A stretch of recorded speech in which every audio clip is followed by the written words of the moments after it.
Hi, I'm Chris Bergwald, Director of Adult Faith Formation with the Diocese of Sioux Falls. And I'm Eric Gallagher, the Director of Adolescent Faith Formation for the Diocese of Sioux Falls. And this is the third video that we're doing on Sherry Weddell's book, Forming Intentional Disciples, looking at Chapter 3, The Fruit of Discipleship. Eric, the couple things that struck me, one of the things that struck me most about this chapter is the importance of discerning your charism.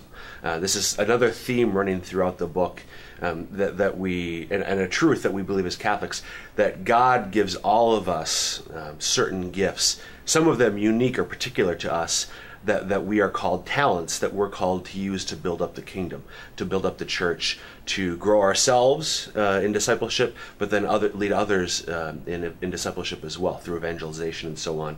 And one of the things that she talks about is the importance of discerning what your charism is. So once you have that personal relationship with Christ, once you are an intentional disciple and growing in seeking and growing in discipleship, she talks about the importance of discerning what your charism is so that you can be most effective. So, you know, if I've got a charism to teach, it'd be important that I be involved somehow using that in my parish or somewhere else within the church, as opposed to being, I don't know, a cook. That's not my charism. That would be my charism. And part of the chapter really talks about actually helping people to develop those gifts. Like, what if the parish were actually a place where they could discover those gifts, but then the parish could actually help us in building up those gifts? Because the problem is we have 95% of our moms in the parish are happy to cook something, right, or take care of something but how many of those people have a charism to really talk and proclaim the good news of Christ and to talk about the relationship with Christ? And it's really a point where the parish wants to identify those gifts and help them understand those gifts that maybe they don't see themselves and maybe they need to be encouraged in. But also, hopefully, that the parish, again, would be a place to really foster and to build those gifts up. Knowing that you may not be able to do some of these things perfectly, but recognizing that call that God has created you for that purpose. He has given you this specific thing to do for His work.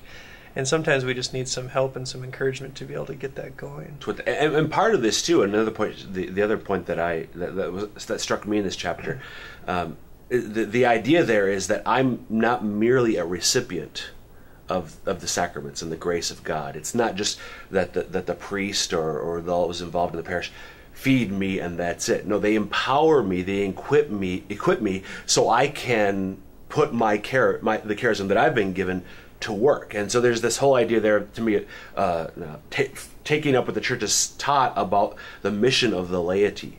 So a shift in understanding of the role of the laity in the parish and the mission of the parish, not just as recipients, as the ones who are fed, but the ones who are empowered so they can then take up their call to be the arms, the hands, the feet of Christ. Because too often the church assumes that that's what the priest is for. And it's the priest's job to get people to the Mass. Like, it's how good their homily is, or where they put their money that we're giving to him to be able to take care of this task. And the chapter really hits well on the responsibility of the laity, in that it is really our call to go out and to make more disciples. And yes, there is a special role that the priest has in that. But these gifts, so often we look on our stewardship forms in the parish, and it always has like these little, we can commit a half hour a week to this, or we can be involved in this thing that meets this many times a week, but we never really see a box that says, I'm a person that can really go out and proclaim the good news. Like that's my gift, and I want to be able to use it. Just because we're not used to that being something that people in the Catholic Church want to do. And I think a huge part, as the chapter points out, is we haven't been told enough that that's our responsibility. And the book uses those terms. It's whether it's been asked of you intentionally or formally or not, that responsibility is there. And so he doesn't have to call you up and ask you to do something specific, but him preaching at the pulpit to everyone to go and do these things is him telling you that you need to do that. So it's the pastor leading it, but it's our responsibility to respond to that.